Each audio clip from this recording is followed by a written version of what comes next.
Assalamu alaikum wa rahmatullahi wa barakatuh. C'est une séance consacrée à la soustraction de nombres relatifs. Un nombre relatif il est formé d'un signe moins ou bien un signe plus et d'un nombre qui s'appelle distance à zéro. La règle de calcul, la propriété.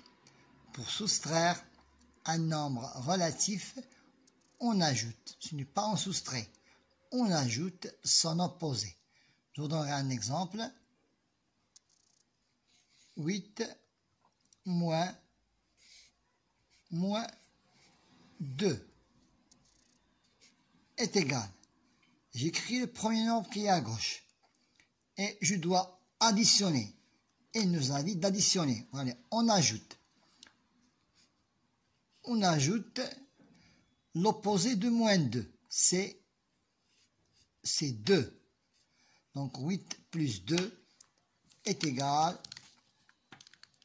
à 10. Est égal à 10. Deuxième exemple.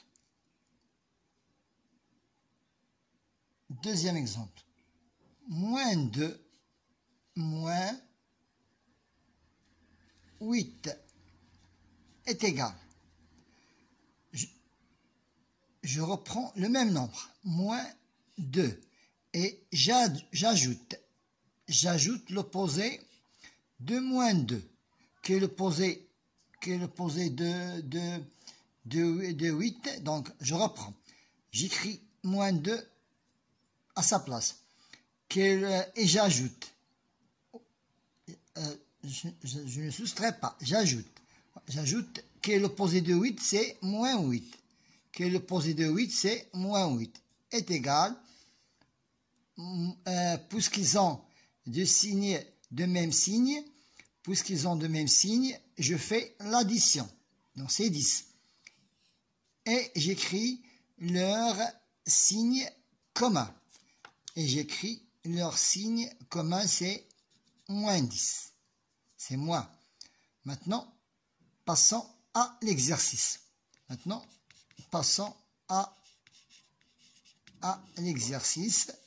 Pour appliquer le cours. Moins 7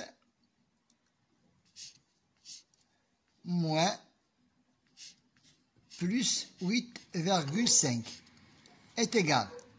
Donc, au lieu de soustraire, on ajoute.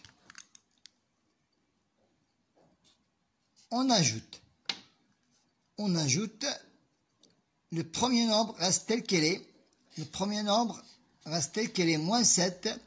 Et j'écris l'opposé de moins 8. Et j'écris l'opposé de plus 8,5.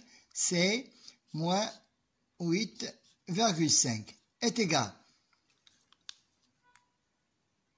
Puisque c'est une addition et ils ont le même signe, donc je fais l'addition.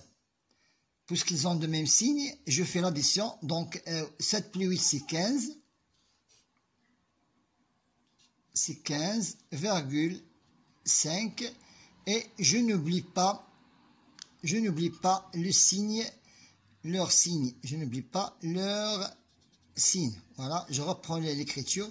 Moins 15,5. Deuxième exercice. 2,5 moins 1,7. Donc, j'ajoute pour soustraire deux nombres relatifs, j'ajoute. Ce n'est pas soustrait, c'est j'ajoute son opposé. Ça veut dire l'opposé du deuxième nombre. Je reprends l'écriture du premier nombre. Et quel est l'opposé de moins 1,7? Quel est l'opposé de moins 1,7? C'est 1,7 est égal 5 plus 7 plus 5, c'est 12. Je retiens une dixième. 1 plus 2, 3, et c'est 4,2. C'est 4,2. Voilà. Essayez de multiplier les exemples chez vous à la maison pour bien comprendre. Bonne chance.